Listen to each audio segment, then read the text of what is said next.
Monsieur le maire, vous avez la parole.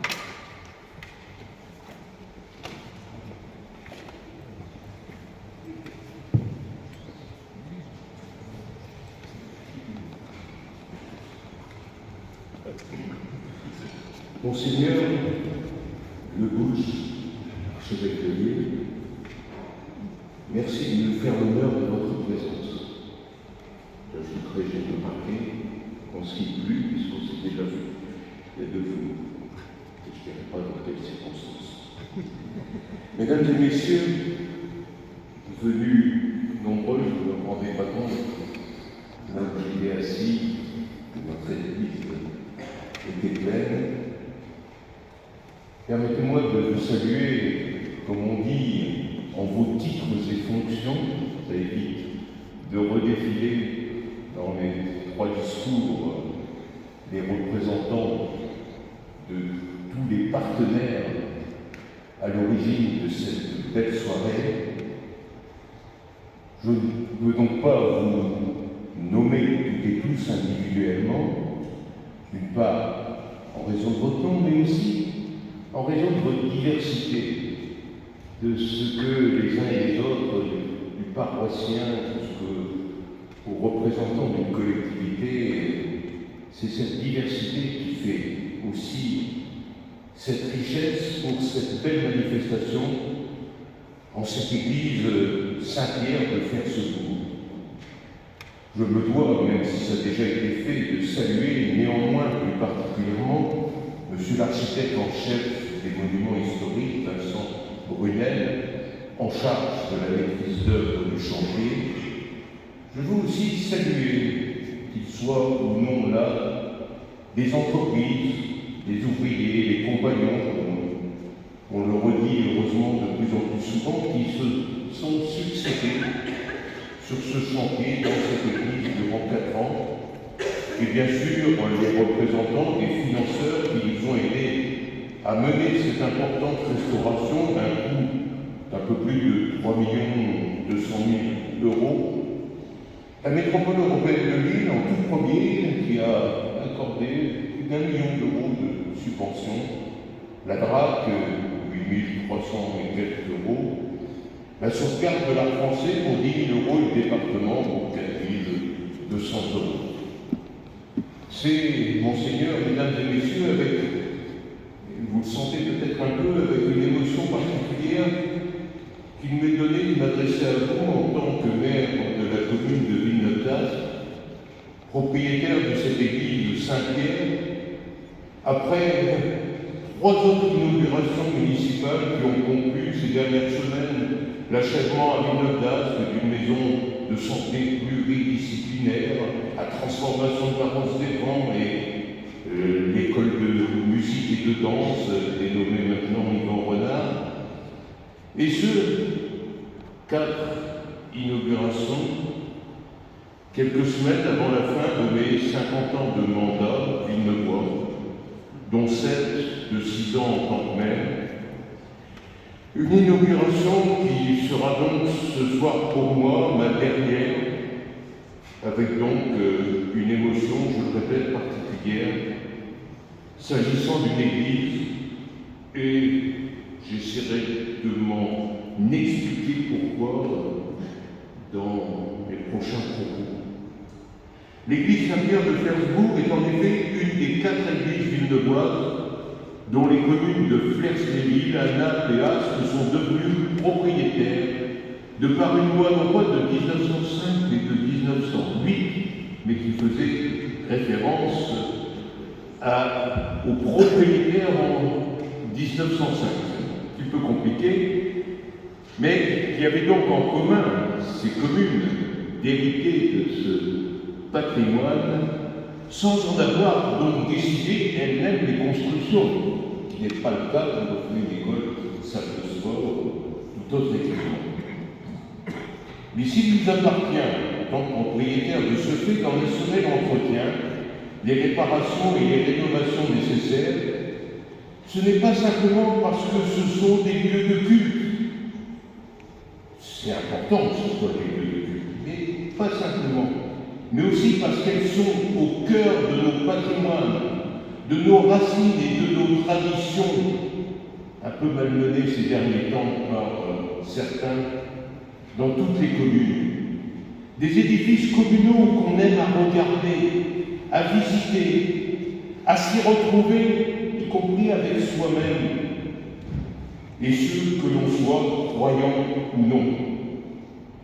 C'est pourquoi, après les églises d'Alat, d'Ascq et de Flers, la restauration de l'église Saint-Pierre de Flersbourg s'est inscrite dans cette volonté municipale de valorisation de son patrimoine, un patrimoine villeneuvois qui doit être conservé et valorisé pour être porté à la connaissance de tous, croyants ou non, villeneuvois ou non. J'ajoute qu'outre le bâtiment, le mobilier qui est abrité a fait également l'objet d'attention particulière. Ces dernières années, des sculptures ont été restaurées et remises en valeur. Ce que l'on voit derrière nous, l'hôtel lui-même, en fait partie, et des systèmes de sécurité ont été installés pour protéger l'ensemble. En dehors, en effet, de son usage cultuel, l'église Saint-Pierre de Flersbourg, comme d'ailleurs nos autres églises, est ouverte au public de manière ponctuelle dans le cadre, bien sûr, des journées du patrimoine, ou régulièrement pour des concerts de musique organisés par des formations musicales villeneuvoises et des chorales villeneuvoises. Enfin, dès 2026, l'église Saint-Pierre de Flersbourg, comme je le demande depuis des années, sera ouverte au moins partiellement aux visiteurs, l'entrée de l'église étant toujours accessible et l'intérieur de l'église ainsi visible grâce aux portes vitrées. On comprendra qu'à ce stade, je n'entrerai pas dans le détail des travaux dont certains sont d'ailleurs apparus nécessaires au fur et à mesure du déroulement du chantier, ce que M. l'architecte en chef des monuments historiques nous a rappelé plus en détail. Je dirais simplement que, ce faisant, nous sommes inscrits dans une longue histoire commencée, nous dit-on, et ça a été aussi rappelé, en 1144, quand le pape Célestin a confirmé la possession des biens de l'église Saint-Pierre ainsi constituée de ce qu'on appelle, de ce que j'ai vu, un chevet plat.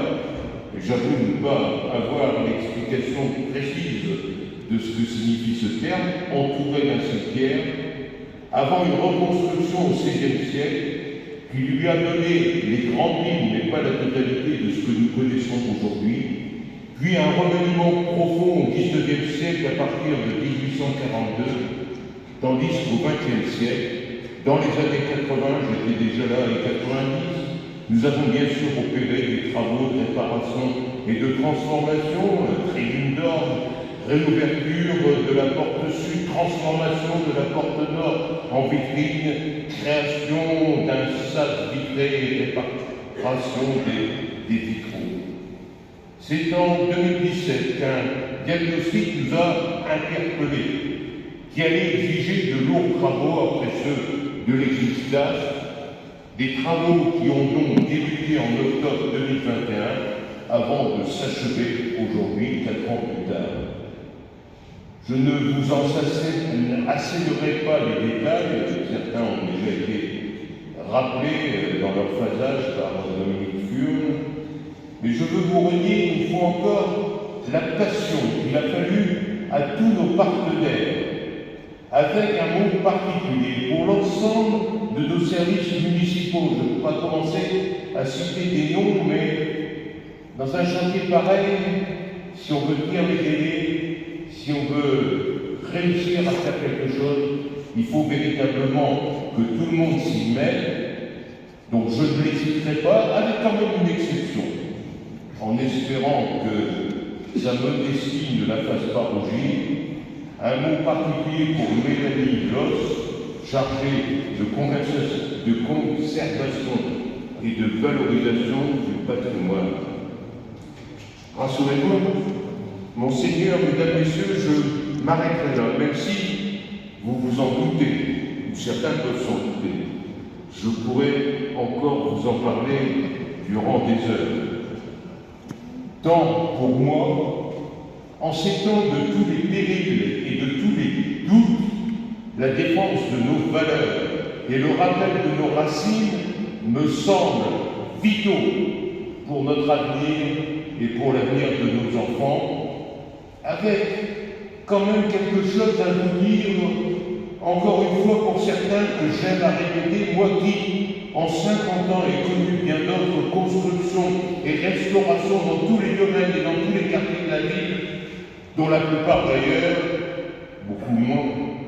beaucoup plus coûteuses que ce que nous avons fait là, de manière aussi magnifique. Quand on intervient, je cite ma propre pensée, quand on intervient sur une église, on ressent, et je ressens, ce que devaient ressentir les bâtisseurs de cathédrales, dont la plupart ne connaissaient ni le début, ni la fin des travaux d'édification. En effet, si nous avons hérité d'églises qui avaient été érigées par d'autres que nous, bien avant nous, et si le futur de ces églises ne nous sera pas non plus connu, on a la conviction, et j'ai personnellement la conviction, que s'il n'y avait pas eu les importants travaux qu'on y fait, ce qu'on a fait ici, son avenir se serait sans doute arrêté dans quelques décennies. Monseigneur, mesdames, messieurs, merci donc d'avoir eu la patience de m'écouter et merci d'avoir partagé avec moi ce moment intense d'émotion qui fera sans doute de ce 10 décembre 2025 une date que je ne saurai jamais oublier. Merci.